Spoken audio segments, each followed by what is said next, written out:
Morning, Mr. Friedman. Sir, you've heard CNN called fake news before, have you not? I've heard that said.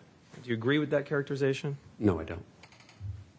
Is it a journalist's job to report the truth or to entertain? Very much to tell the truth. And do you consider yourself to be an entertainer? No, I don't. Is CNN in the business of theater? No. Do you believe parts of this segment are theater, sir? No, I don't. You have won an Emmy before, Mr. Marquardt, have you not? I have, yes. Several? I have a couple. But for journalism, not theater. That's correct, for journalism. So the story in this case, it was not about corporate evacuations, was it? No, it was not. It was about regular people, many of whom were being hunted by the Taliban or their family members were being hunted by the Taliban. To use Mr. Young's words, many of them were on what might be called a kill list, and it was about their efforts to get out of the country, get out of very dangerous situations. So it wasn't about companies hiring private contractors like Mr. Young to get their employees out of Afghanistan, right? That's not what the story was, no.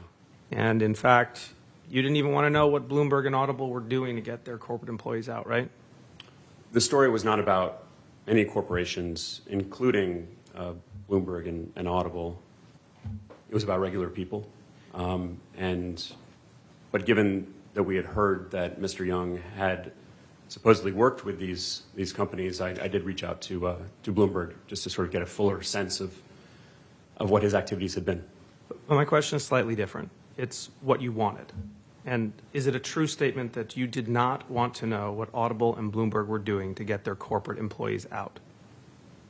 The story was not about Bloomberg or Audible, correct? So you didn't want to know what they were doing to get their corporate employees out? I wouldn't say that because I did reach out to Bloomberg, in fact, to understand a bit better what they had been doing in terms of their relationship with Mr. Young. But the story was not about corporate evacuations. It was not about those two corporations. It was about regular people.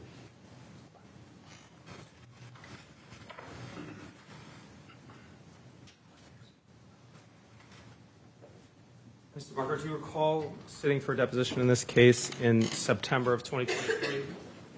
I recall sitting for deposition. I believe you that date is correct. Sat for a deposition. I did. And during that deposition, you swore to tell the truth? I did. I'm going to grab a copy of that for you.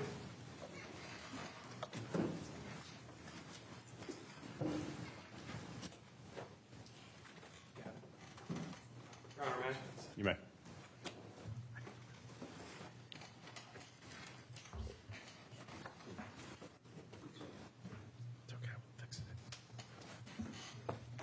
Your Honor, I'm going to page 206. I'll find you the line because I've got.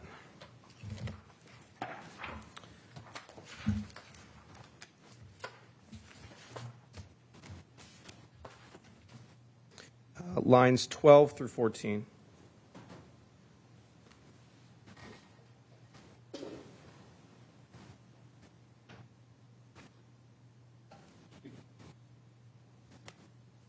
It's in the middle of an answer. Why don't you read the question and the Oh, I will. entirety of the answer that goes to the 25? Sure. Mr. Marquardt, at that deposition, do you recall I asked you the following questions? You gave the following answers. Question. After all the time you spent in war zones, Mr. Marquardt, you didn't see a legitimate reason why Bloomberg, Audible, and Mr. Young didn't want to disclose the details of their evacuation process. Answer. I not once asked for the details in the evacuation process.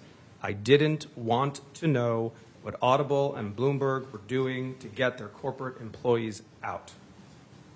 What I was reporting on was the market for ordinary Afghans to try to get out of the country and what it would entail, which included your client telling some of them that it would cost $14,500, telling them it included that they would need to find sponsors, and when they told him that they didn't have sponsors on several occasions, he simply dropped them. Do you recall that question and answer, Mr. Marquardt? Not precisely, but I see it there on the page. So you didn't want to know what Audible and Bloomberg were doing to get their corporate employees out, right?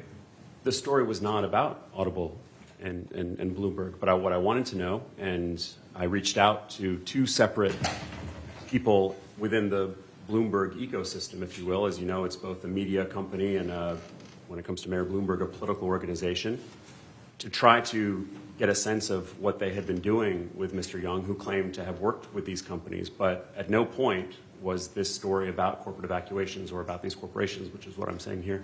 I understand, Mr. Marquardt, but I'm focusing on what you wanted to know. And I just want, are you changing your testimony from your deposition? No, I'm not, sir. So you didn't want to know what Bloomberg and Audible were doing to get their corporate employees out, correct?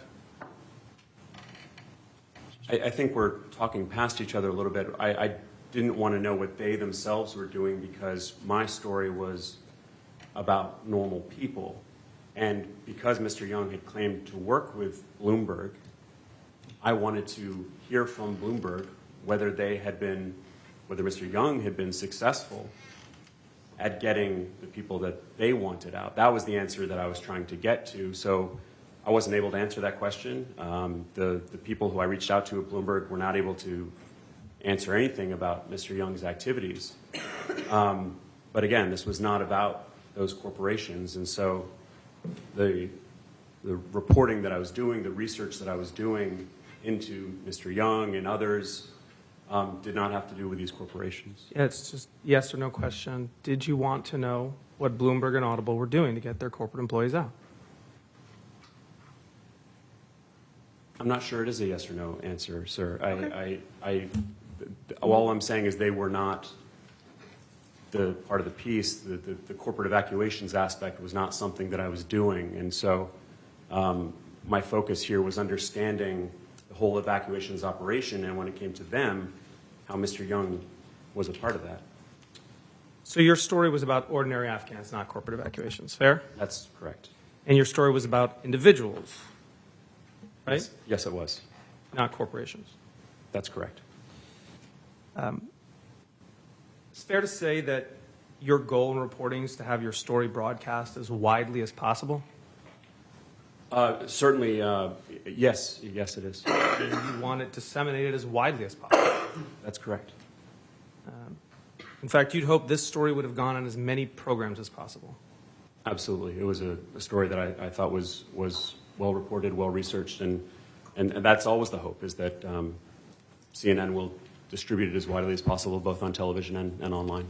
If you had your choice, sir, it would have run every single hour.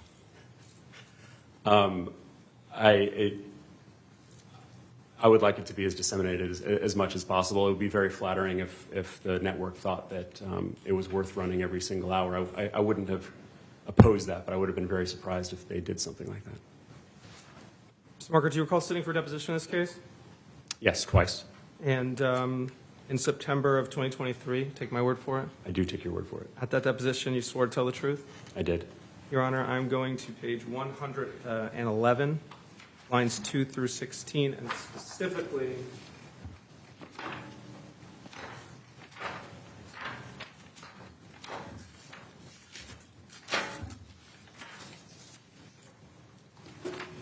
lines 11 through 12.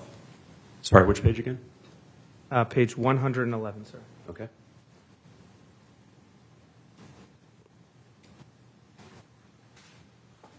I don't think it's inconsistent. Or you just testified.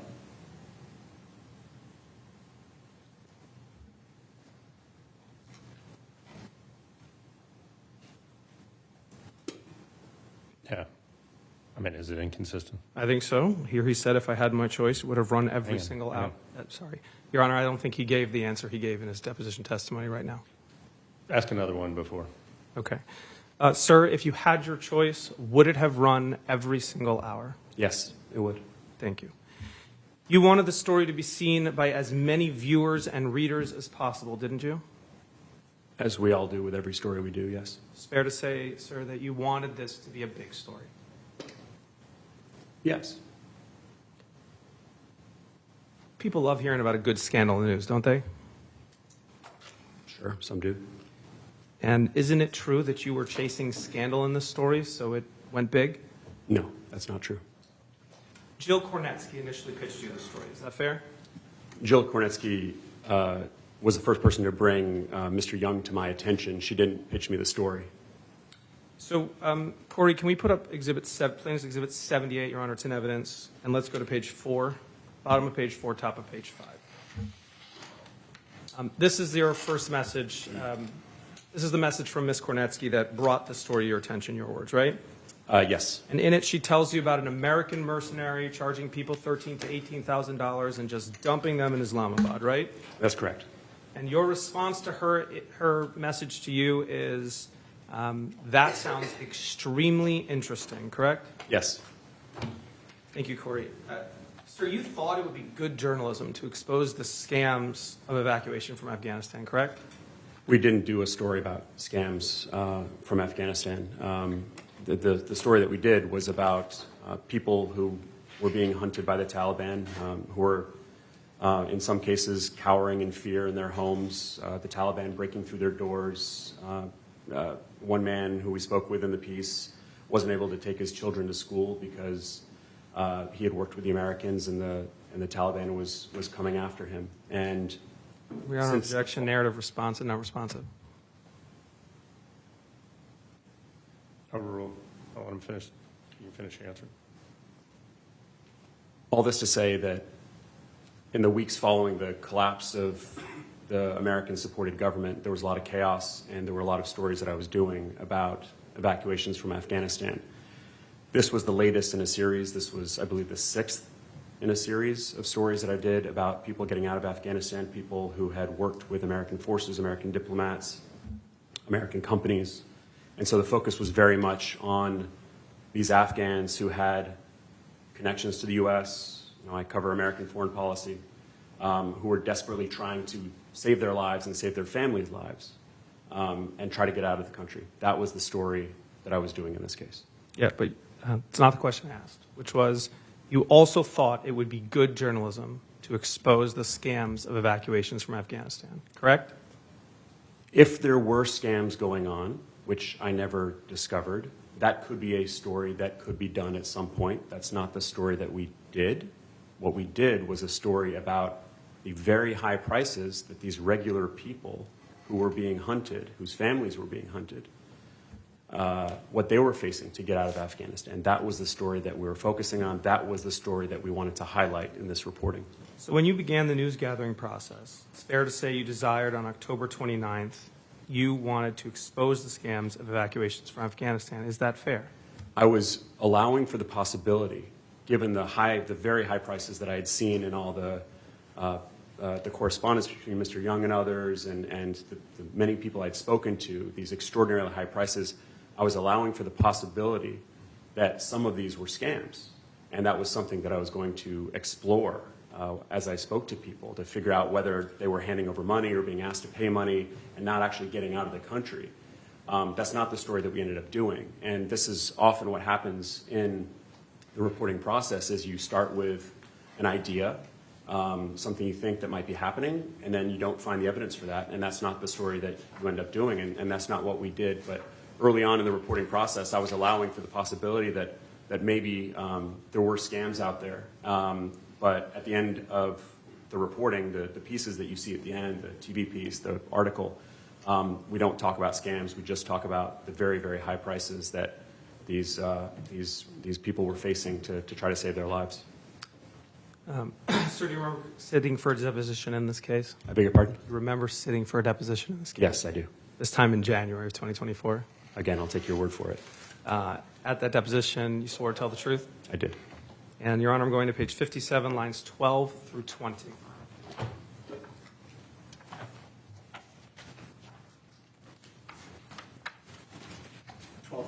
Yeah.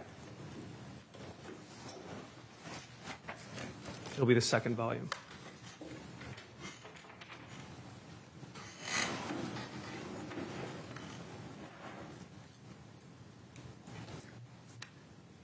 Again, I don't think it's inconsistent with what you just testified.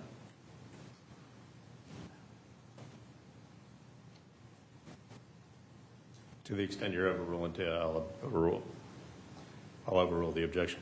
Sir, at that deposition, I asked you the following questions. You gave the following answer. Question. So when you began the news gathering process, it's fair to say you desired on 10/29 on I October... apologize, Mr. Friedman. I was looking at page 57. Which page are you referring to? 57. You might, when you go to the second deposition, My apologies. let me know when you get there. I'm here. All right, so I asked you this question. So when you began the news gathering process, it's fair to say you desired on October 29th of 2021, you wanted to expose the scams of evacuations from Afghanistan. Is that fair? Answer, I think it would be good journalism to expose that kind of thing. That was something that I was looking for. Did I read that correctly? Yes. Sir, you were trying to expose scammers and deceptions, were you not? I was looking into the possibility that was happening. That was certainly something that I explored. In fact, I got a lot of documents from a source of mine that indicated that there were scams going on.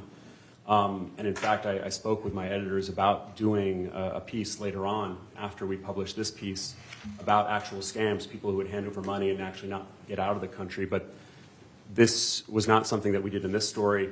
But at the beginning of a process, when you pitch a story idea, you are basically putting out there what you think you might discover or what might actually end up being reported on. And that wasn't what we did. And this is a very common thing where you start with an idea, and then as you do your research and as you talk to people, you realize what you can and cannot report. And at the end of the day, we didn't do a story about scams. So at that point in time, you were trying to expose the scammers, right? At that point in time, that was one thing that I planned on looking into, yes. And you were certainly looking to expose and highlight scams. Is that fair?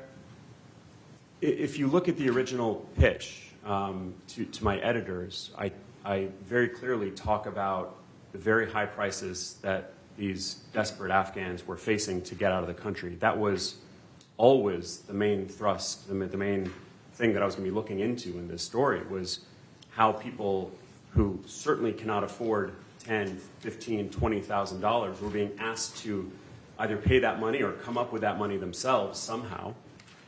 That was always the main story from October 29th, when I pitched it, through till November 11th, when it was actually published. So it's unclear to me if we agree that you were looking for scams and deception. I was looking for the possibility that was out there, but we didn't end up using that in the piece. And that's very common. It's a general evolution of how pieces come together. You start with an idea. Maybe it ends up differently than how you started. It was something I was looking into. So you're looking for scams and deception. Among other things. But again, the main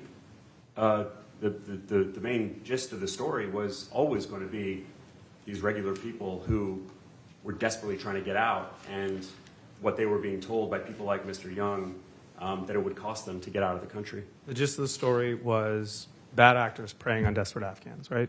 No, the gist of the story was the very, very high prices that these people were facing to get out of the country. I didn't know whether people like Mr. Young could actually deliver on their promises. We quote an activist, an expert in the story, who says that there are no guarantees.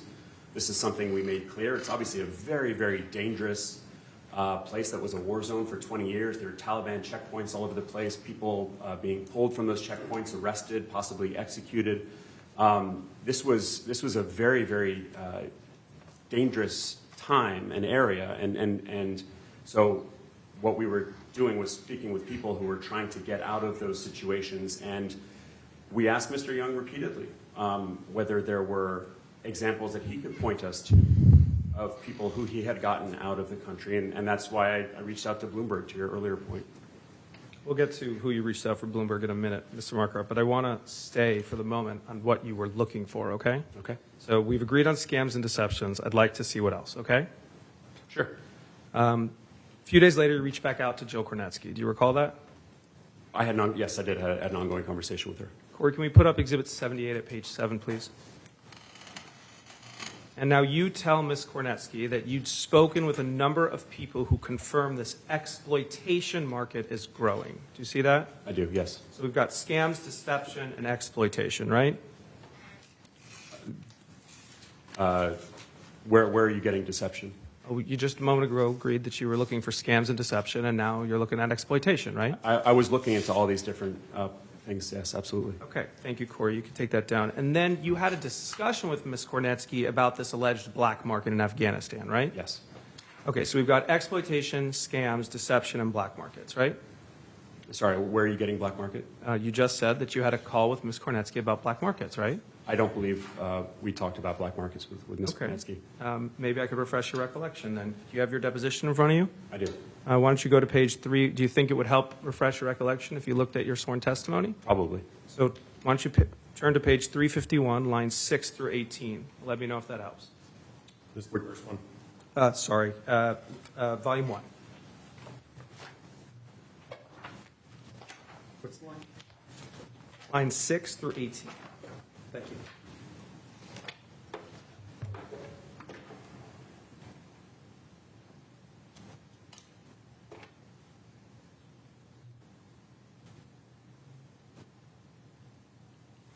Okay. Recollection refreshed? You talked to her about a black market, right? Yes, I see that. Yeah. Okay, so scams, deception, black market, and exploitation, right? These are all themes. These are all things that I was looking into. Yeah.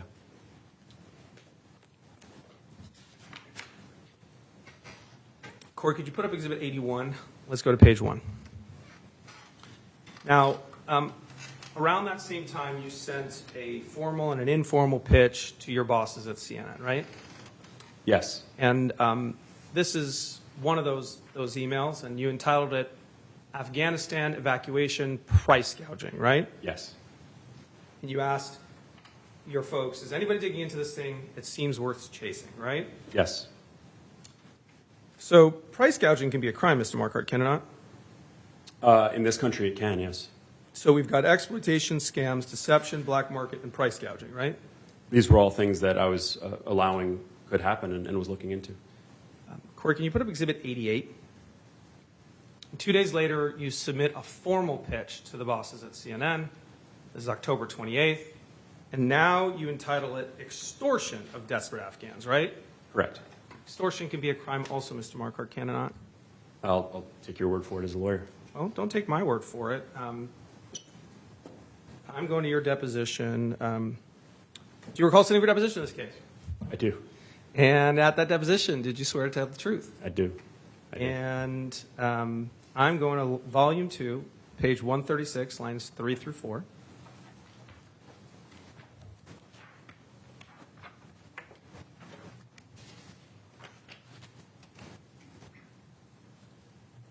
Sorry, could you repeat that? Yes, it's Volume 2, Yes. page 136, lines 3 through 4. Let me know when you're there.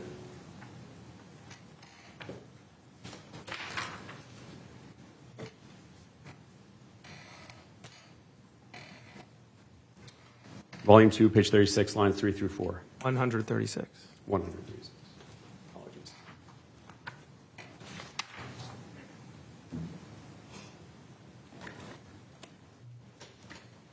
Your Honor, may I proceed? At that deposition, I asked you the following. You there? I'm on the page, yes, sir.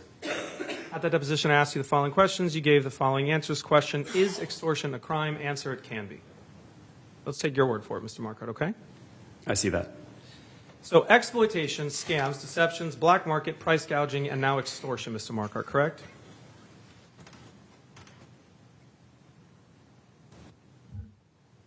Sir? Could I have one moment? Oh, sure.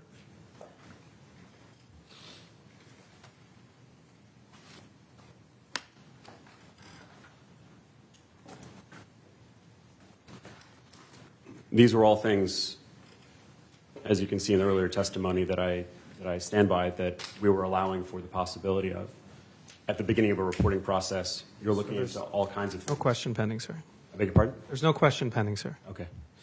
Now, at the end of that pitch, Yes.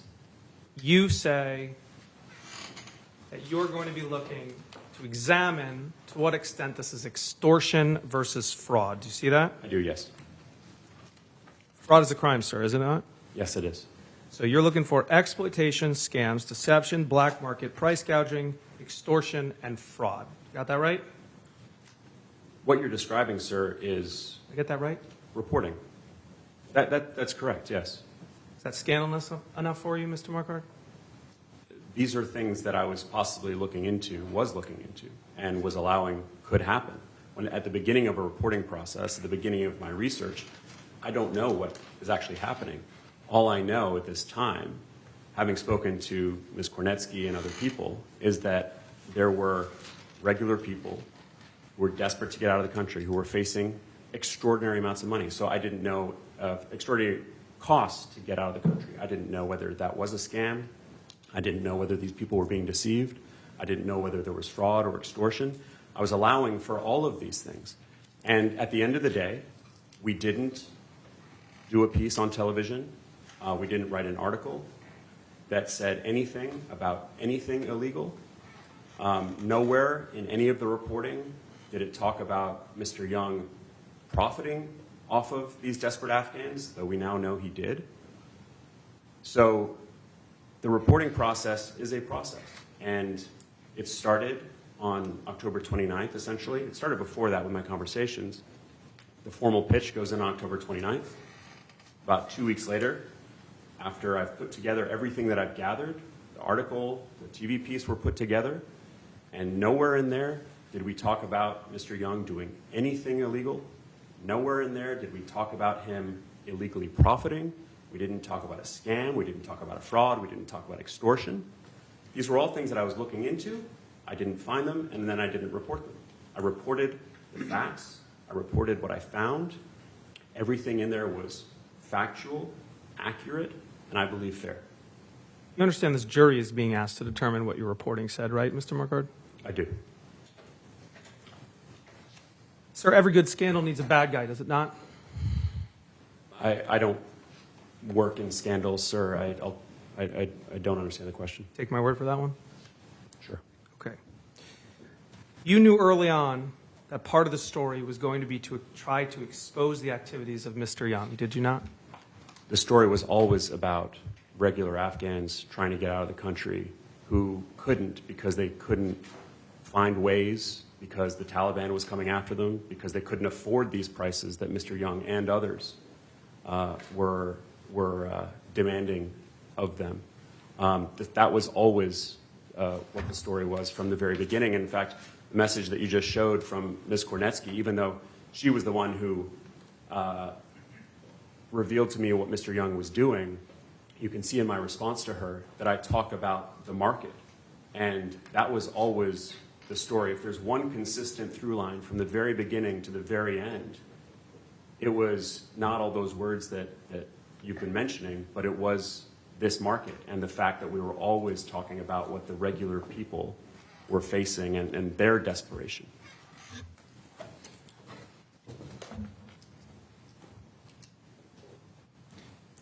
I'm going to try to get this right. Is it a true statement that you knew early on that part of it was going to be to try to expose the activities of Mr. Young?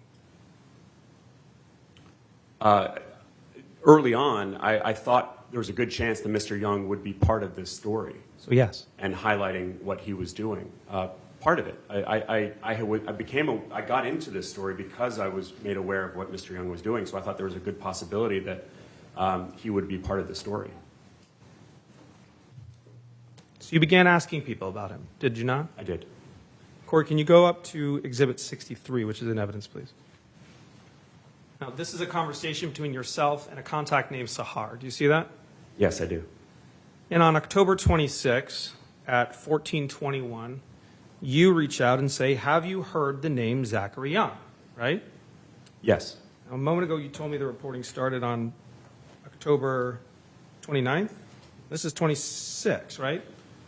Well, it was October 17th when Jill Kornetsky talked about Mr. Young for the first time. So I did some preliminary reporting, and then when I got to what I thought was enough to make the pitch to my bosses, when I collected enough information to make that very early pitch, that's when the pitch went in. I think it was a day or two later. We have to check when it was actually officially greenlit, and then November finish the 1st. process over the next 11 or so days, let's say. So you asked Sahar, have you heard of Zachary Young, right? Yes. And he says no. Correct. Strike one, right? No. What do you mean? Oh, you were searching for information on Zachary Young, right? Yes. And Sahar told you he had no information on Zachary Young, right? This person did not. That's correct. So strike one. You missed him. I wasn't going after him. I never was going after him. And I don't know if in the reporting process this was the first person I reached out to. This person, among many others, had not had contact with Mr. Young. And that's okay, because the story was about the market that we were doing, about what these people were facing. It was not about Mr. Young. The next day, sir, you started a conversation with Mr. Callahan. Do you recall that? A Slack conversation. Yes. And he is your manager, right? He is, yes. Corey, can you put up Exhibit 82? In this Slack conversation with Mr. Callahan on October 27th, you tell him that you are continuing to dig on the pitch I sent last night, right? Yes. And he responds to you, it's a good one, right? Yes. And then later that evening, he instructs you, can you find more info on this young guy first? Do you see that? Yes. So you continue to try to find information on Young per the instruction of your manager, right? I was always going to be digging into what Mr. Young was doing, and Mr. Callahan was suggesting I do that, yeah. Thank you, Corey. You eventually contacted somebody called Hazami Barmada. Do you recall that name? I do, yeah. And she's an outspoken activist, fair? She's someone who was working on Afghan evacuations at the time. I would call her an expert activist type, yes. You had a conversation with her about evacuations from Afghanistan, correct? I did, yeah. You asked her about Mr. Young, correct? I don't recall if I asked her directly about Mr. Young. I may have, but I was asking her generally about what was going on, since I knew she knew the story very well. And she confirmed what I had been understanding, that this market of essentially people taking advantage of these desperate Afghans was indeed growing. That was one of the first things she confirmed. And you recorded that call with her, did you not? I did. I'm going to play some of the audio from that recording, and then I'm going to ask you some questions, okay? Very good. That audio file is already in evidence, Mr. Marquardt, as Exhibit 272. So, Corey, I'm going to ask you to play from 8:34 to 9:35.